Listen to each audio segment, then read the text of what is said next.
Hello everyone, and in this video I'll be discussing a topic called anti-emetic drugs. Now, what are these drugs for? And these anti-emetic drugs are used to prevent and treat. These drugs are used to prevent and treat the nausea and vomiting. I know most of you, when you think of pharmacology, you would think of any adverse effect of a drug, you will be writing nausea and vomiting. So anti-emetic drugs are used to treat nausea and vomiting. Now, what are the usually conditions where we use the anti-emetic drugs? For example, patient having gastroenteritis. So if the patient has gastroenteritis, he will have nausea and vomiting, then we use these drugs. Then patient having motion sickness, then it is also used for morning sickness. Morning sickness occurs in pregnancy, particularly in first trimester. Then CANV, that is chemotherapy induced nausea and vomiting.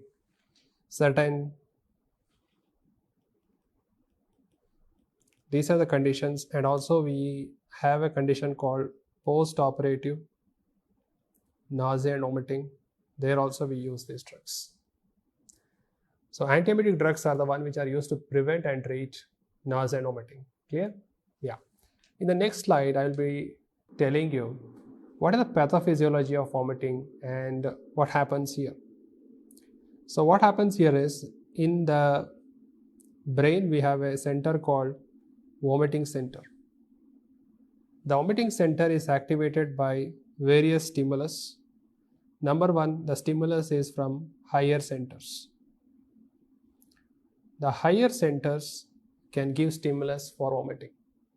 For example, certain people, if they see the bad thing or they have bad smell, so the smell, sight, fear, so they can trigger the nausea and vomiting. That is from the higher center. Second, the stimulus comes from vestibular apparatus, and we know that vestibular apparatus is for balance. But when that is not working properly, you will have nausea and vomiting. So that is connected to cerebellum. So from the cerebellum, it activates the vomiting center. And also we have blood vessel. Now in the blood vessel, if there are toxins in the blood vessels or certain drugs, they can also trigger directly stimulating the vomiting center. There is a zone called chemoreceptor trigger zone, that is called CTZ, and we all know that it is outside the blood-brain barrier. Now this can be also activated by the toxins and drugs, and this will in turn activate the vomiting center. The receptors which are involved in chemoreceptor trigger zone are the D2 receptor, the muscarinic receptor, 5-HT3 receptor, and a receptor called neurokinin 1. So these receptors, if they are activated, CTZ gets activated, then the vomiting occurs. There is one more tract that is called nucleus tractus solitarius, and that is also connected to vomiting center. Now this can be activated by neurotransmitters. The neurotransmitters which are released from the nerve terminal, they can also induce nausea and vomiting. So this is controlled by a receptor called cannabinoid 1. So cannabinoid 1, what happens with cannabinoid 1? It decreases the neurotransmitter release. Now when you decrease the neurotransmitter release, there is no vomiting. So you have to stimulate cannabinoid 1, and it decreases the neurotransmitters responsible for nausea and vomiting. But in other cases, if you stimulate D2, muscarinic, 5-HT3 neurokinin, they activate vomiting. Now another important aspect is, whenever there is pain, there is release of substance P. This substance P activates a receptor called neurokinin 1, and that is also going to activate nucleus tractus solitarius. That's why in MI, if they have pain, they will have vomiting. So basically, this is one of the pathophysiology what I had to tell you and discuss. So whatever the pathophysiology, what is the receptor responsible for this is the D2 receptor, muscarinic receptor, 5HT receptor, neurokinin 1 receptor. In vestibular apparatus and cerebellum, the connecting receptor is what we mean by the histamine, that is H1 receptor and muscarinic receptors. So if I want to use antiemetic drugs, I have to block the histamine receptor, muscarinic receptor, D2 receptor and 5HT receptor. So all are blockers, but only one drug we use as agonist, that is cannabinoid 1. So we have cannabinoid 1 receptor agonist. All the places they are blockers. So once I get this idea, let us start our journey of antiemetic drugs. So first of all, let me take up the D2 blocker. The most important D2 blocker favorite for examiner is a drug by the name metoclopramide. The name is metoclopramide. Metoclopramide, the specialty is it can enter the brain. So it can crosses the barrier called blood-brain barrier and enter the brain. So what happens when it enters the brain? I will discuss later. Right, so let us draw a line here. What happens outside?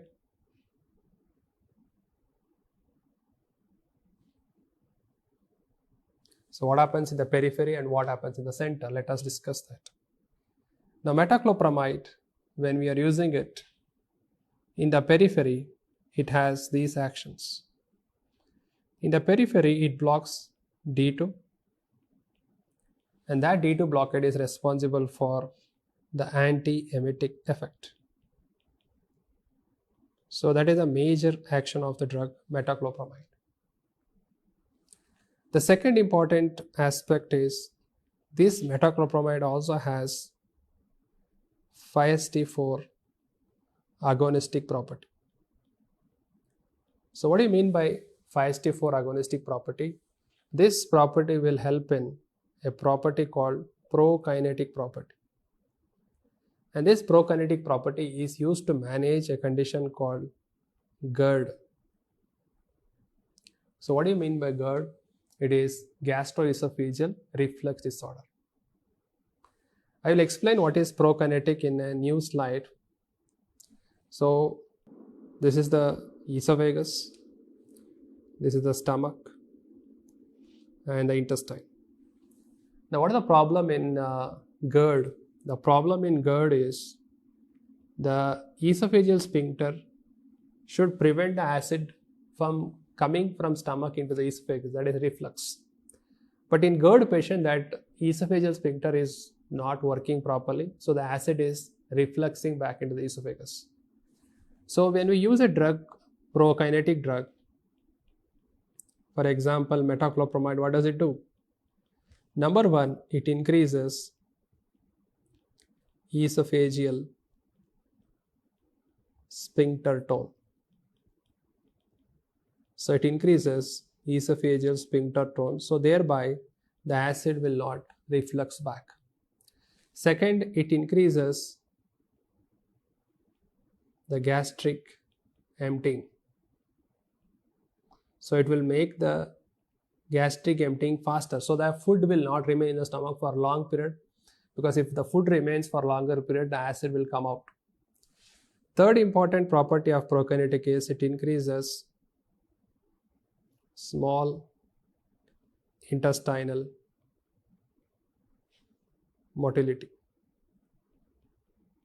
So these three properties is what we mean by the prokinetic property of the drug. So that's the reason why we use it in the management of GERD. Moving back, metoclopramide, I told you, it will block D2. That is a major action for anti-emesis. The major reason for prokinetic action is 5HT4 agonism. Suppose if you use the drug at high dose, if you use a drug at high dose, the drug is also known to produce 5-HT3 antagonistic property. That means blockade. So it will block the 5-HT3. Right. Now moving on to the action, what is seen inside the brain. When metoclopramide enters the brain, it blocks D2 receptor in the brain. Now please understand, in the brain, dopamine and acetylcholine are in balance. When I use a D2 blocker, it blocks the dopamine action, then who will take the upper hand? Acetylcholine. So what is the problem when you block D2? The problem is the patient will have extrapyramidal symptoms. What is the first problem that occurs is the patient will have acute dystonia.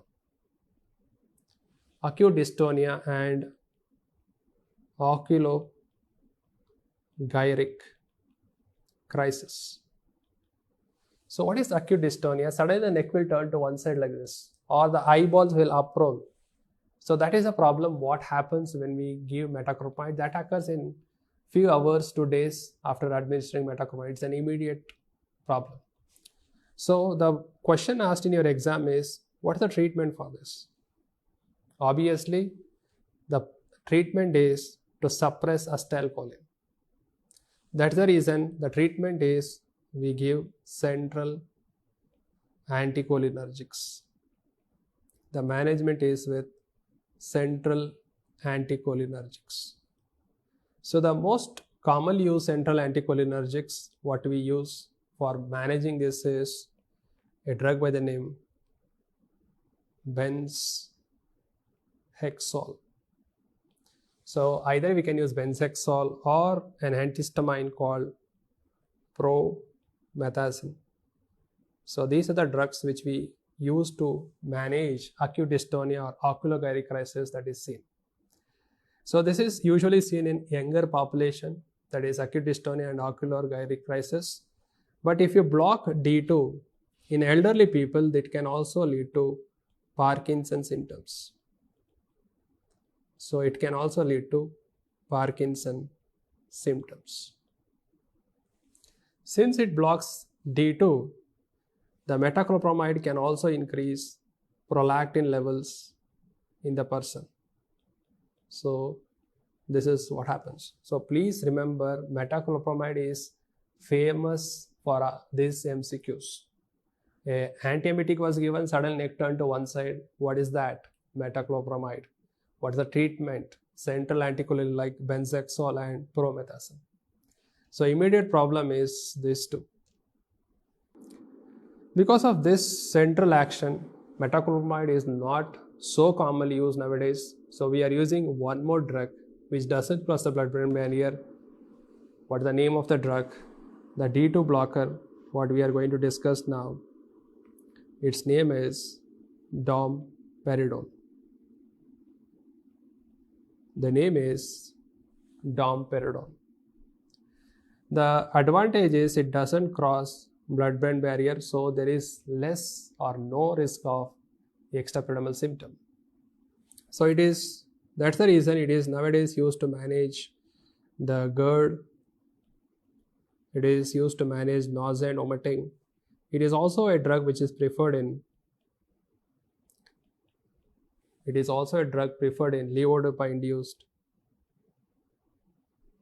nausea and vomiting. So the name is domperidone.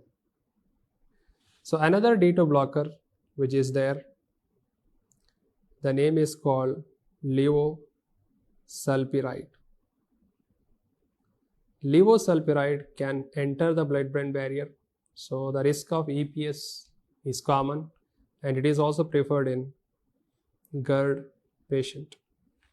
One more D2 blocker recently approved is amisulpiride,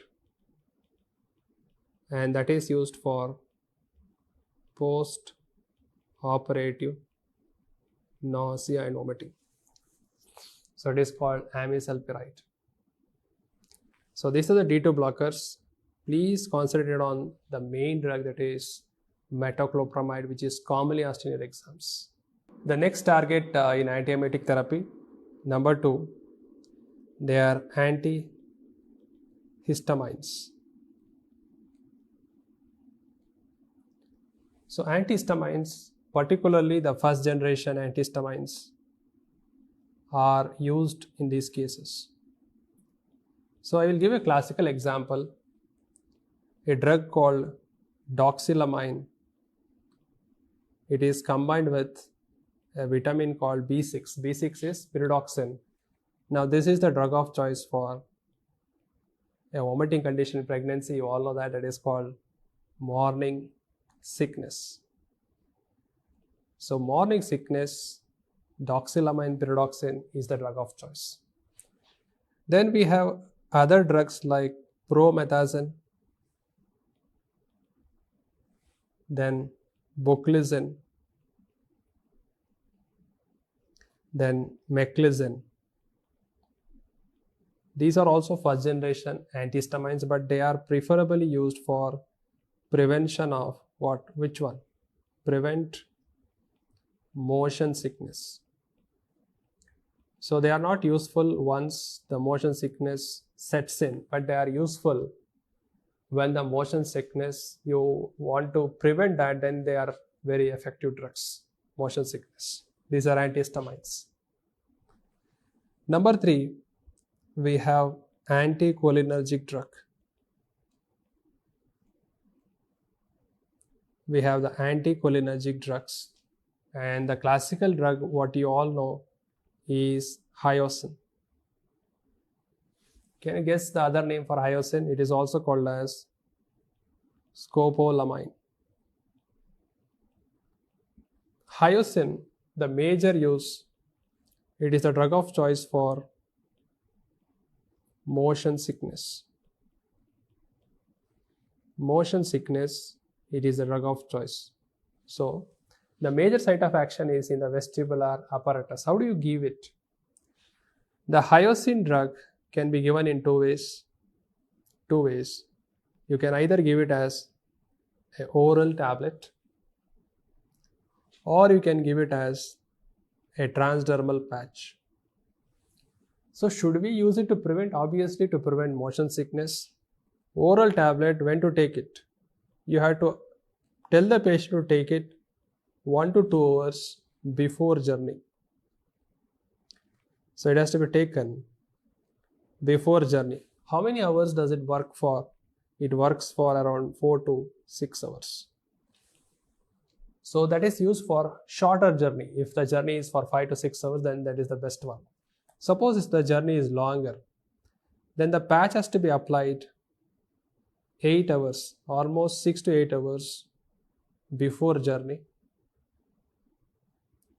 Suppose you are traveling tomorrow morning to some Andaman Nicobar by a ship, so you have seasickness, then it has to be applied a night before the journey. And how many days the patch works? It works for 3 days. So it is 3 days. So longer acting. So this is the drug hyoscine, also called as scopolamine. Until now we are done with 3 categories. Number 1, D2 blocker, antihistamines, and then we are done with anticholinergics. The next group of antiemetics, they are called 5-HT3 antagonist. They are called as 5-HT3 antagonist. Please remember, they are the drug of choice for early chemotherapy-induced nausea and vomiting. CANV stands for chemotherapy-induced nausea and vomiting. Early means within 24 hours. So when we start a chemotherapy, within 24 hours, if the nausea and vomiting occurs, that is called early. What are the drugs in this category? What are the drugs? Let me tell you. The drugs are ondansetron. So usually ondansetron is one of the preferred drug in children to prevent vomiting. It is preferred in child. Another drug is called granisetron. The advantage of granisetron is it is available as a transdermal patch. So the patch can be worn for longer action. Then we have a drug called dolasetron, and one of the common problem is it can cause QT prolongation. So be careful with that. And please observe all the drugs end with cetron. Recently we have come up with one more cetron, that is called palanositron. Palanositron, the half-life is around 40 hours. So it's longer acting. The name is palanositron. So these are the 5-HT3 antagonists. The most commonly asked question will be, what are the drug of choice for early CANV? These 5-HT3 blockers. Moving on to the next target, we have neurokinin 1 receptor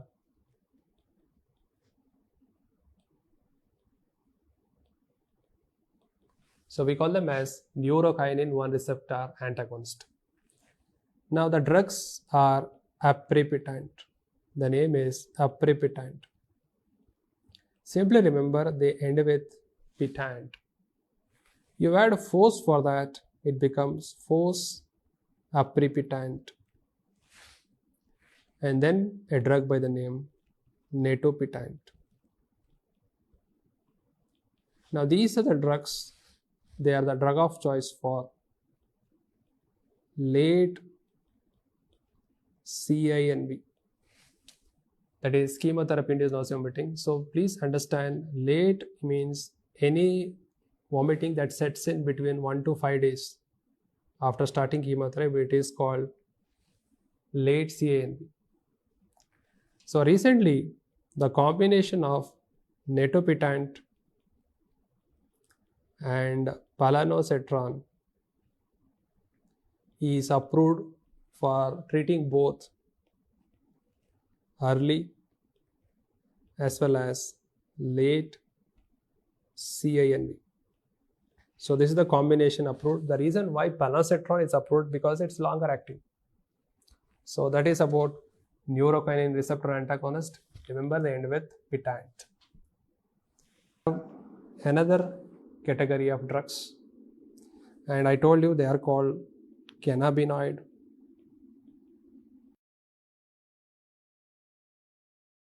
receptor. Tell me, are they agonist or antagonist?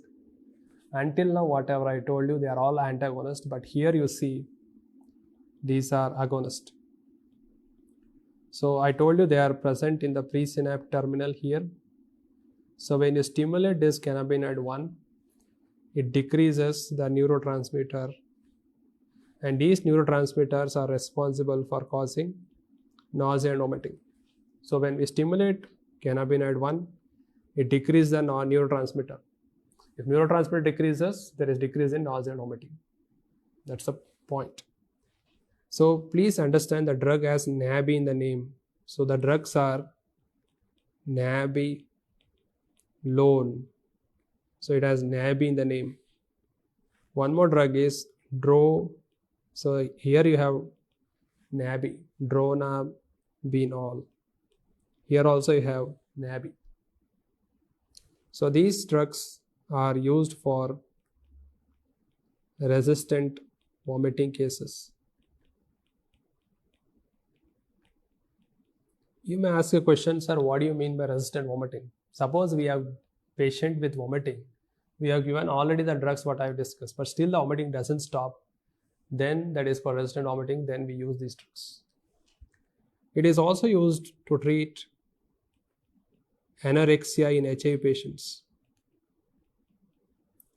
The reason is these drugs are shown to increase appetite. So that's the reason why we use it in anorexia in HIV patient, that is nabilone or dronabinol. So that is about cannabinoid 1 receptor agonist. Any other drugs? Yes. Certain times we use adjuvant drugs. The adjuvant drugs will help in resistant vomiting.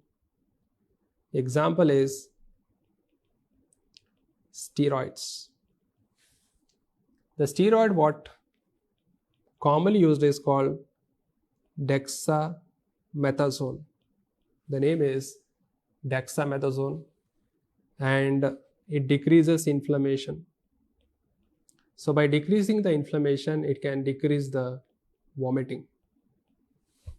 And we have the benzodiazepine.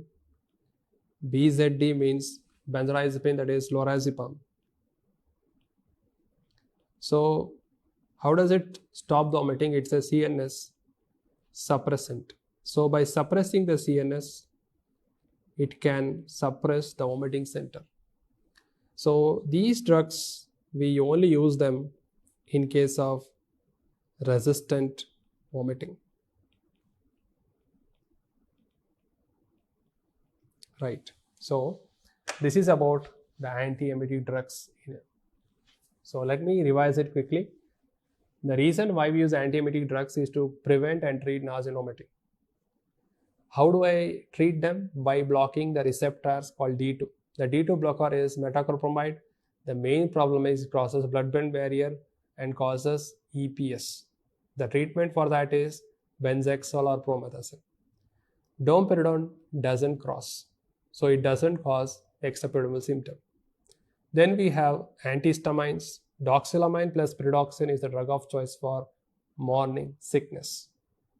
Then we have anticholinergic, that is hyoscine, which is a drug of choice for motion sickness. Then we have 5C3 antagonists. They all end with cetron, drug of choice for early CANV. Then we have neurokinin 1 receptor antagonists. They end with pitant. They are the drug of choice for late CANV. Then we have only one agonist, that is cannabinoid 1 receptor agonist. They end with NABI, or they have NABI in between. Dronabinol, nabilone. One more advantage is they are also used for anorexia in HIV patient because they increase appetite. Adjuvant drugs are dexamethasone, and we have one more drug called lorazepam. So this is about anti-emetic drugs. Thank you all.